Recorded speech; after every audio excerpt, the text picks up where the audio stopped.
Welcome to college classes. यही video आम पढ़ा +3 फर्स्ट सेमिस्टर रो subject VSc value added course environmental studies और डिजास्टर मैनेजमेंट रो प्रथम यूनिट रो पार्ट 3 यार प्रथम दुईटी पार्ट सरी जाइए ताकू तुम प्लेलिस्ट देखिदे पारिबो। यही पार्ट 3 रे पढ़ा परिवेश रो उपादान गुड़िक कंपोनेंट्स ऑफ एनवायरमेंट। यह बहुत इजी विषय अटे।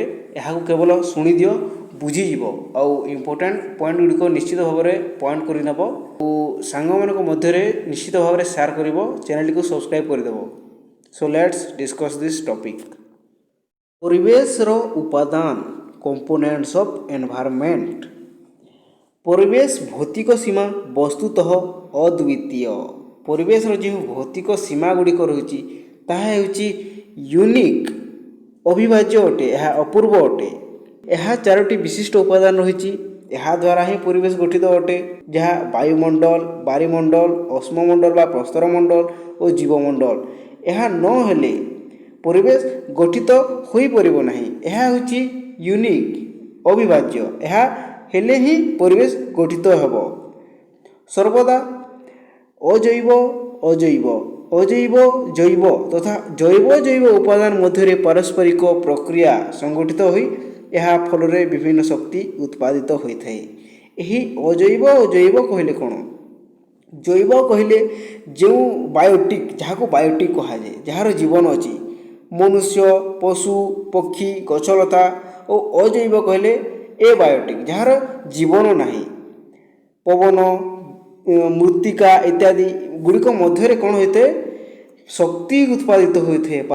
यह हूँ गोटे स्ट्रक्चर परिवेशिक उपादान मध्य पारस्परिक प्रक्रिया। वायुमंडल जीवमंडल मध्य रही, उष्ममंडल जीवमंडल मध्य रही, उष्ममंडल वायुमंडल मध्य रही, बारिमंडल जीवमंडल उष्ममंडल और वायुमंडल सहित सबू समस्त सहित मिसी रही। तेणु परिवेश गठित होइछि। वायुमंडल समग्र पृथ्वी पृष्ठ को वायुमंडल घेरी रही। यह हूँ पृथ्वी, यार चारिपार्श्वर कौन रही वायुमंडल रही।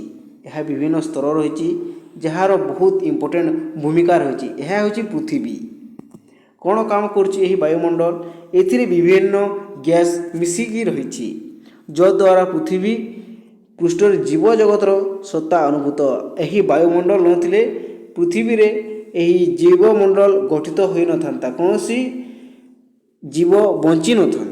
वायुमंडल एक जटिल बहुस्तर विशिष्ट बाष्पीय आच्छादन अटे।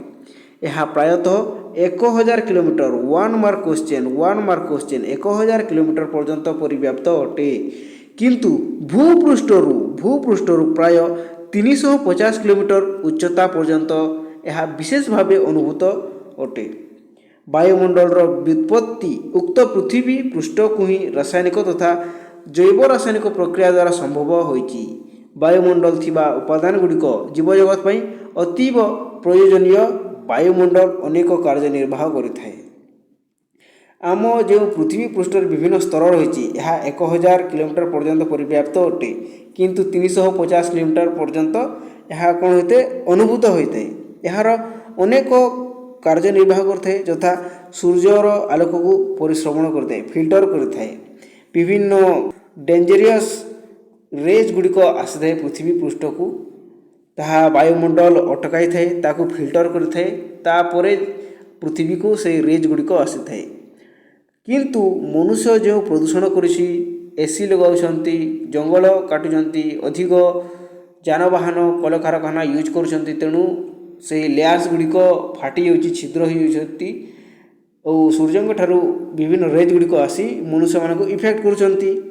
एही भूपृष्ठ को उत्ताप क्षयर रोधन करुଥାଏ, इन्सुलेशन करुଥାଏ। एही स्तर गुड़िक वायु जलवायु को नियंत्रण मध्य करुଥାଏ, जहाद्वारा ला निनिया इफेक्ट समस्ते शुणिथिबे। यह मध्य वायुमंडल द्वारा ही प्रभावित होउछि। जबक्षारजान अम्लजान वायुर मुख्य उपादान अटे। वायु रे थिबा प्रधान उपादान गुड़िक शतकड़ा हार रे आयतन अनुपात सारणी दि जाइछि, ताकू देखिदबा। यह सबू इम्पोर्टेंट नुहे।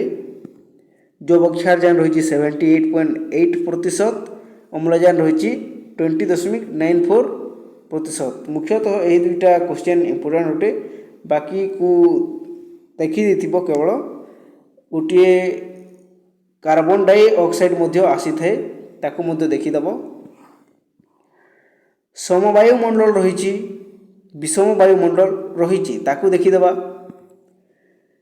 यह पृथ्वी पृष्ठ को लगी रही है कहा समवायुमंडल हेमोस्फियर प्राय 80 किलोमीटर उच्चता पर्यंत परिव्याप्त अटे पृथ्वी पृष्ठरू। एथिरे जबक्षारजान अम्लजान और अन्य केतेक बाष्प रही थाए। द्वितीयटी है विषम वायुमंडल हेटेरोस्फियर। यह भूपृष्ठरू 80 किलोमीटर ठारू वायुमंडल शेष सीमा पर्यंत परिव्याप्त अटे। समस्ते बुझीपारे ऊपर जो रही 80 किलोमीटर रहा तापर जो शेष पर्यंत रही हेटेरोस्फियर। प्रथम स्तर रही, द्वितीय स्तर रही, तृतीय और चतुर्थ स्तर रही ताकू देखीदेवा। वायुमंडल भौतिक रासायनिक आकार भेद यह मुख्यतः भाग भाग होइछि। यहाकू भाग देखीदेवा। प्रथम स्तरटी है ट्रोपोस्फियर। यार हाराहारी उच्चता 10 किलोमीटर। यह 1 मार्क क्वेश्चन आसी थाए 10 किलोमीटर आसी थाए। द्वितीयटी है स्ट्राटोस्फियर। यह ट्रोपोपोज ठारू 20 ରୁ 25 किलोमीटर पर्यंत समुद्र पतन ठारू 50 किलोमीटर पर्यंत परिव्याप्त अटे। केवल यही केते पर्यंत परिव्याप्त रही ताकू देखीदेव। तृतीयटी है मेसोस्फियर। एठारे शीतल उत्ताप तथा अति निम्न वायुमंडलीय चाप अनुभूत होता है। यह कौन होते उत्ताप ह्रास भूपृष्ठरू 80 ରୁ 90 किलोमीटर भितर 95 सेल्सियस पहुँची जाए। यह इंपोर्टेंट पॉइंट गुड़िक केते किलोमीटर पर्यंत परिव्याप्त रही। चतुर्थटी है थर्मोस्फियर। यह कौन हो प्राय 500 ରୁ 1000 किलोमीटर पर्यंत परिव्याप्त अटे। पंचमटी है एक्सोस्फियर लास्ट स्तर जहाँ थर्मोस्फियर स्तर उपरी भाग में प्राय 32,190 किलोमीटर पर्यंत परिव्याप्त अटे। यह थिला वायुमंडल विभिन्न स्तर गुड़िक। नेक्स्ट पॉइंट होची बारीमंडल बा जलमंडल हाइड्रोस्फियर।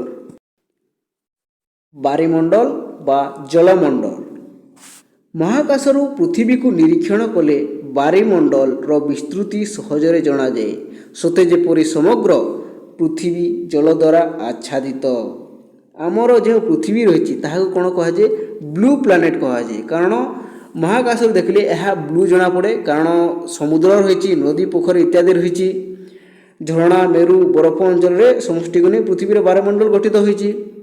समस्त पृथ्वी पृष्ठर प्राय 3 भाग जल द्वारा आच्छादित।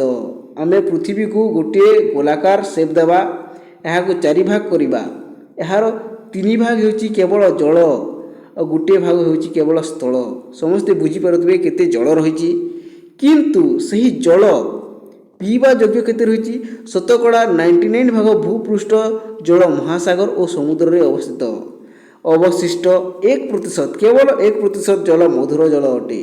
यही 1% को जदि आमे 100 भाग करवा ताहेले मध्य यार 70 ରୁ 80% भाग पीवा योग्य होई नहीं। यह बरफ हो सारी।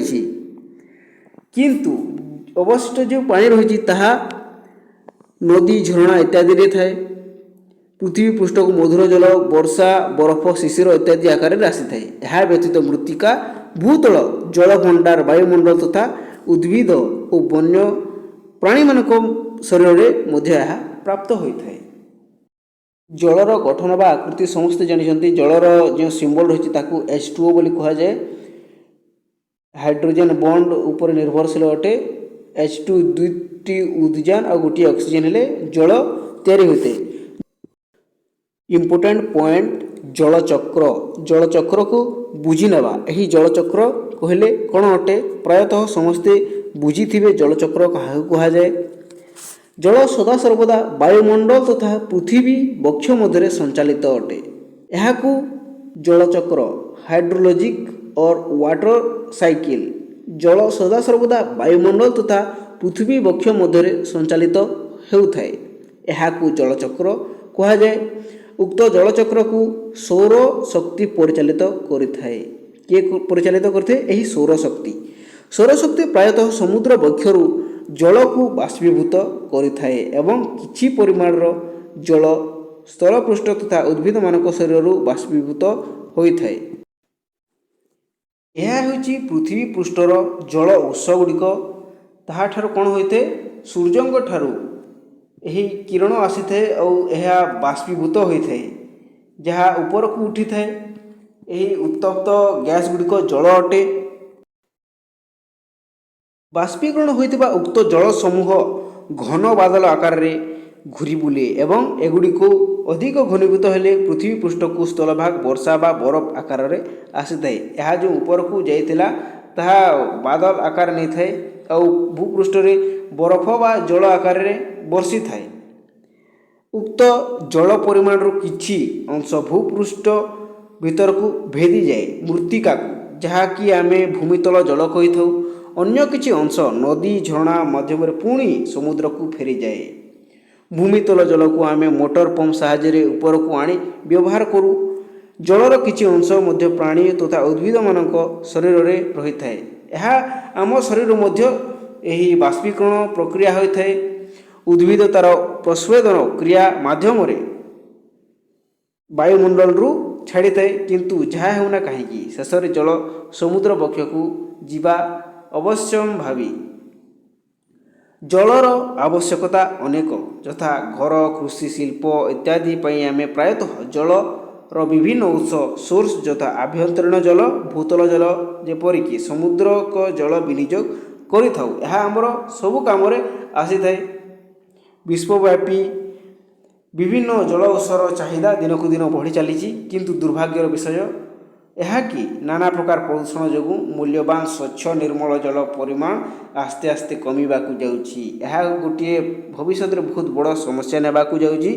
ବର୍ତ୍ତମାନ ସମୟରେ ଆମେ ଏହାକୁ ବୁଝିନେବା ଆବଶ୍ୟକ ଆଉ ଜଳକୁ ସଂରକ୍ଷଣ କିପରି କରିବା ତାହା ଉପରେ ବିଭିନ୍ନ ପ୍ରୋଜେକ୍ଟ ଉପରେ ଆମେ କାମ କରିବା ଆବଶ୍ୟକତା ରହିଛି। ତ ନେକ୍ସଟ ପାର୍ଟରେ ଆମେ ପଢ଼ିବା ଅଶ୍ମମଣ୍ଡଳ ବା ପ୍ରସ୍ତର ମଣ୍ଡଳ। ଧନ୍ୟବାଦ।